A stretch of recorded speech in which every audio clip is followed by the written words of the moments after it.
Dar nespėjus išblėsti vienybės aikštės konkursinės idėjos pripažinto laimėtojo paskutiniams argumentams, miesto savivaldybėje vėl kyla diskusijų audra. Manoma, jog nugalėtojo pateikta viešosios erdvės vizija prieštarauja vienybės aikštės detaliojo plano dokumente nustatytoms normoms.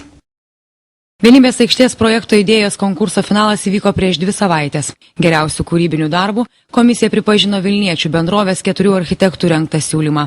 Deja, į laimėtojų pateiktą idėją besigilinantys specialistai teigia, jog šiame darbe siūlomi sprendimai netitinka vienybės aikštės detaliajame plane keliamų reikalavimų.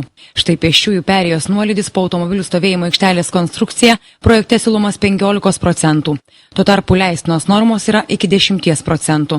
Tad vargu ar bus išlaikytas dokumentuose numatomas aikštės reljefas. Tad nebe pagrindo tos srities specialistai ir architektai sako, jog tokie konkursai, kur egzistuoja daug socialinių interesų, yra neobjektyvūs. Netikiu konkursais, netikiu jų prasme ir nauda. Čia negražiausias užpakaliuko konkursas, čia net ne viešbučio konkursas, čia yra viešų svarbių erdvių. Tokių kaip Nemuno sala artėja konkursas, Nemuno slėnio, kur buvo Laisvės alėja, dešinysis Nemuno krantas, dabar vienybės aikštė. Čia yra tiek interesų, tiek yra, kaip sakyti, sueina socialinių reikalų, kad negali užsidarę saujelį komisijos narių, kokie bebūtų protingi, nuspręs, kaip reikia iš tikrųjų, kuris geriausias. Nes tai yra per siauras, per daug subjektyvų čia yra. Vienybės aikštės sutvarkymo projektų konkurso nugalėtojui iš savivaldybės biudžeto numatyta atriekti 67 000 litų. Antrajai vietai 20 000 litų mažiau.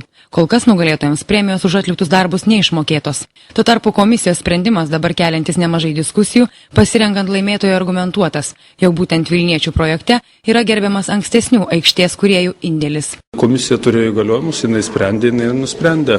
Yra pripažinta, kad tai yra geriausia idėja ir nemanau, kad dabar reikia apie tai diskutuoti. Reikia galvoti, kaip realizuoti. Deja, prieš 2 savaitės pateikta vienybės aikštės sutvarkymo projektų konkurso komisijos verdiktą detaliau analizuos kultūros vertybių departamento bei Kauno apskrities viršininkų administracijos specialistai.